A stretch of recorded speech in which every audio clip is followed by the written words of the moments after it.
Hi everyone and welcome back to One Autistic Person. This is the 26th video in a 50 video series that I'm doing going through the statements of the autism quotient, which is a pre-screening tool that is often used as part of the assessment process for autism. As part of the diagnosis process, it's required that the person diagnosing looks at things as a deficit, and I found that quite jarring as part of the process. So I wanted to flip that narrative and to create some videos to look at the statements within the quotient to see whether we can look at things as a benefit or a positive, or if we can't do that, then we can put what mitigations and adjustments we're putting in place. What I'd really like with these videos is for everybody, for people to communicate with each other within the comments, sharing their life experience and what mitigations and adjustments they put in place for themselves, because I think it's really helpful for us as autistic people to share our lived experience, because it can be quite harrowing at times and lonely. So this one's been quite a difficult one for me because I do struggle quite considerably with it, and I can't really, there is no positive to it. It is quite a negative situation, or there isn't for me. If you know that if you see that there's a positive to it, please share that. But for me personally, this is purely a negative, a deficit that I have.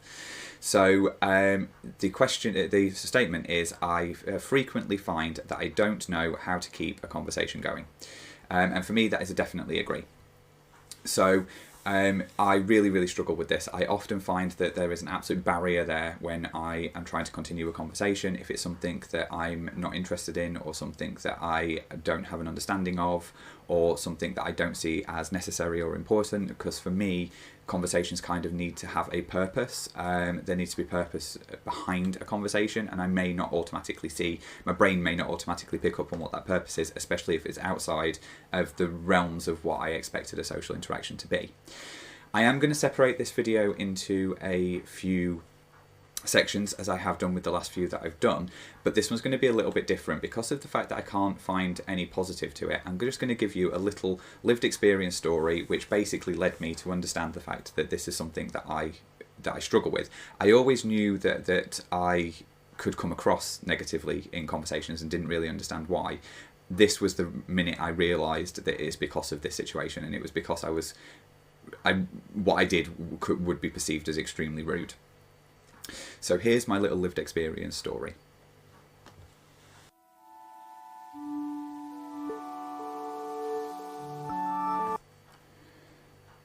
So about a year ago, I went to a national meeting for the company that I work for, which was all of the regional managers, but also some of the people from different departments and people that we worked with. Now, the person who runs our health and safety department was there, and I've spoken to her quite a lot in emails and on Teams, so I had actually spoken to her, but it had always been in a very much a work capacity situation. So she felt like she knew me. I personally didn't feel like I knew her. It was a very business-like interaction. So as much as I knew who she was, and I knew and I'd communicated with her in that capacity, we'd got on. So I think she then felt like she would want to have a conversation with me about other things. So she was talking about her home life to me. We were sat eating, so it was sort of a buffet food thing that was in the room that we were having the meeting in, and we were sat eating, which is a problem for me anyway. I always sit on my own when I'm eating and try and go away from everybody, and she kind of came in and sat talking to me, which is lovely that she wanted to do that. So she was sat talking to me, she was telling me stuff about her life, and I was just going yeah, yeah, and not continuing anything, not adding anything to the conversation, not meaning to, I just didn't know what to say. And she was telling me loads of things, and she obviously wanted me to converse back with her, and I just didn't. And without realising it, I just got up in the middle of her speaking and picked my plate up and went and sat elsewhere on my own without saying anything to her. And it was at that point I realised that that is something that I have done many times in the past. Those kind of things, obviously not specifically that, but walked away when somebody's talking. I've done it many times, and it wasn't right at that moment. Obviously there was a lot of thought process that happened after it, but it was that realisation that made me then go, oh right, okay, yeah, I do this. And I realised that I then started recognising the fact that I was doing it much more. So that's when I then sort of put some mitigations in place, which I'll get to in a second. They're not the most helpful, but they have helped slightly. They've not really done that much for me, but they are. I'm hoping it's a process that I'm going to go through and it will get better. But that was a sort of a moment that I was like, that was pretty harsh on her. I did apologise to her, and she said, "Don't worry, I get it." I don't know why she said, "I don't worry, I get it." I wasn't diagnosed at that point, so I don't know whether she'd worked it out or whether maybe she understands and she'd recognised autism in me. Maybe I don't know. Maybe she's got somebody in her life that is autistic. Maybe she's autistic herself. I don't know. But she seemed to understand it, and she was fine with it. So that's my little story of how I got to the point of sort of analysing this. Now what I want to do is look at the reasons why I feel that this is a problem for me. Now it could be a problem for people for various different reasons, but for me there are 3 reasons why I think that these 3 things are the reasons why I believe that this happens, and I think all 3 of them work against me in this situation, and certainly in that conversation. So let's have a look at the reasons why I believe I frequently find that I don't know how to keep a conversation going.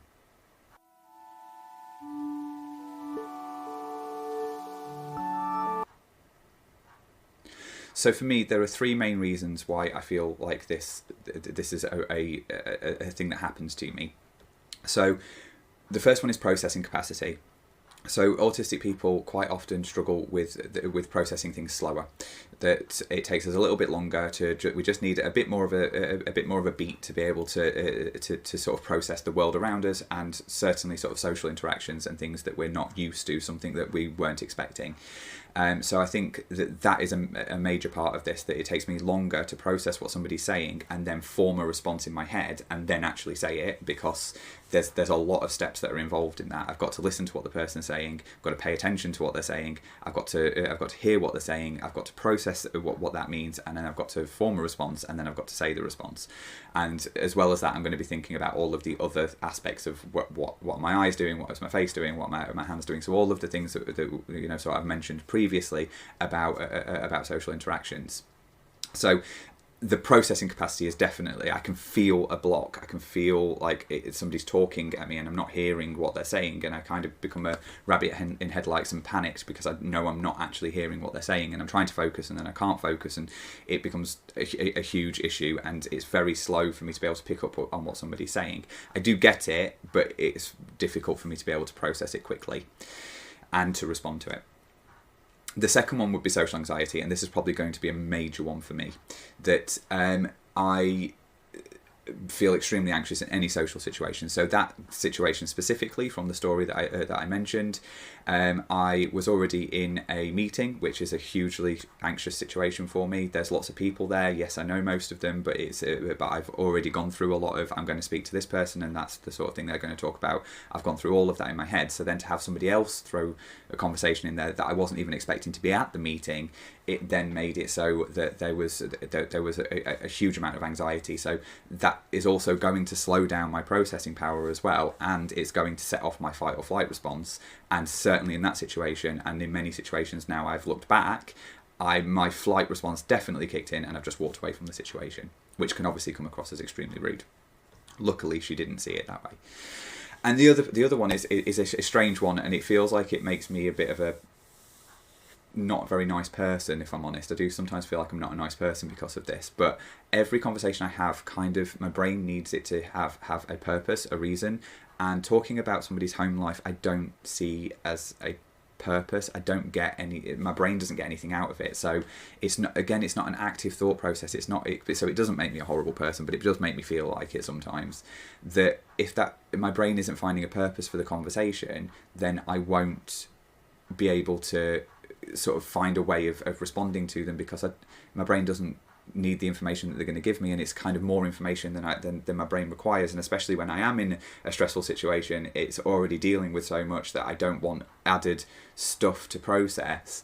And when I say I don't, my brain doesn't. When I'm saying it in this scenario, my brain is not wanting that. It's not an active thought process of I don't want this, but my brain is going, I can't hold any more information. Don't make me hold any more information. That's how it feels. It feels like a panicked, don't give me any more information.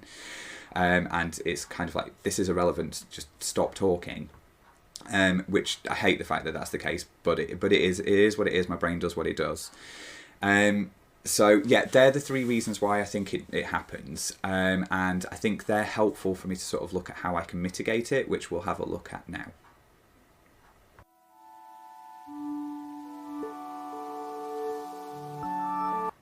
So as I said, these are a work in progress for me. They're something that I'm currently working on, so I don't know how helpful they are going to be in the long term. They have been mildly helpful so far. So the first one for me is to practice talking about things that I'm not interested in and that that might be a problem within a social situation. So talking about what my brain would see as relevant information. So there's some analysis work there to think about what you may see as relevant and what you may not see as relevant. It's not necessarily to find ways to respond, although it is kind of helpful for that, but it's more to sort of allow your brain to understand that you can do this, because we can. There is, we can get past it. There is a way of stepping over that barrier. It's just difficult to do. And I've found that I have been slightly better at being able to continue a conversation and sort of add in ways of getting the other person to be able to talk more to me, rather than me adding anything specifically to the conversation. It's more, rather than me going yeah and walking away, it's more that I'm staying for one, and also that maybe I'm asking more questions about, oh, what interests you about that, or what can you tell me more about that kind of thing, rather than it being a shutting off of a sort of yeah, no, okay, noises. I wouldn't say this is a practice that makes perfect situation. For me, it's a practice that practice makes moderately adequate at doing it, and that it's not always possible to do it, but it has helped, and it's made it a little less regular that this is the case, and it's just made it a little bit easier for me to be able to do it. And the other one is kind of a bit of a confidence thing, and it's kind of like I said, I went and apologised to the person that I was talking to about in the story that I told, that kind of going back afterwards and either apologising if you feel that you need to do that, but I don't feel you need to necessarily do that. What I'm tending to do more now is allow myself that processing time to think about what the person said, and then go back to them and say, oh, I was thinking about what you said, and then add whatever it is that you can give as an input. Obviously, if you have no input and there's no thought process on it that you've had, don't go and do that. But if you have had a thought on it afterwards, because quite often I will think, oh, I should have said that after the fact. So having the confidence to go back and say, I was thinking about this, and actually I did have a thought on it, and maybe this, or oh, what you were saying earlier was really interesting, can you tell me a bit more about it? That once you're a little bit more in control of how that conversation is going to start, it can sometimes make it so that you're able to continue the conversation a little bit more because you're in control of the conversation, if that makes sense. You're starting off the conversation, so you're in control of the starting process of that conversation, and you're going into it knowing that that conversation is going to happen.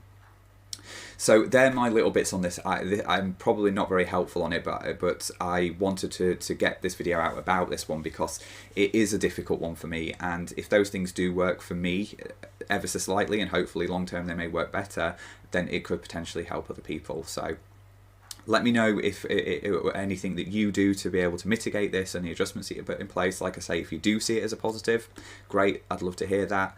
But any advice you can give me, I'm always open to hearing what other people do, because that's really helpful for me to be able to develop as a person. So, as always, if you could comment on these with things that you have in a lived experience situation, that'd be great, so people can sort of feel that they're part of a community. That'd be fantastic. I really do think it's helpful for people. And I'd just like to thank everybody that watches these videos, and thank you very much, and I hope to see you in the next one. Thank you. Bye.